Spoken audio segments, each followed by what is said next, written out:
Bantugan, ang epiko ng Mindanao. Si Bantugan ay isang magiting na mandirigma sa epikong bayang darangan ng mga Maranao.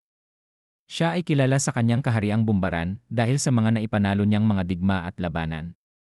Sa gisag ng tapang at kakisigan, si Prinsipe Bantugan ay sikat na sikat sa kanilang kahariang Bumbaran, lalo na sa mga dalaga. Sinasabing naligawan na niya ang 50 na pinakamagandang prinsesa sa mundo.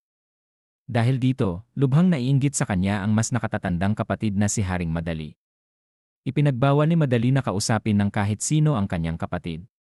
Sa labis na kalungkutan, umalis ng kanilang kaharian si Bantugan hanggang nagkasakit at namatay malapit sa kaharian ng lupaing nasa pagitan ng dalawang dagat. Nakita ng hari at ni Prinsesa Datimbang ang katawan ni Bantugan at agad inilapit ang kanilang balita sa pulong ng mga tagapayo. Isang loro ang pumasok at sinabi kung sino at kung saan galing ang patay na manlalakbay.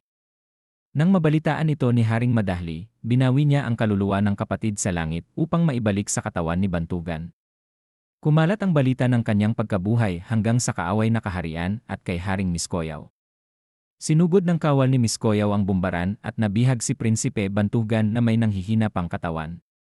Nang magbalik ang lakas, pinuksan niya ang hukbo ng kaaway na hari at iniligtas ang buong Bumbaran.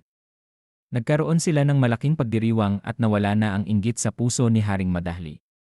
Matagal at masayang namuhay sa kaharian ng Bumbaran si Prinsipe Bantugan kasma ng mga pinakasalan niyang prinsesa.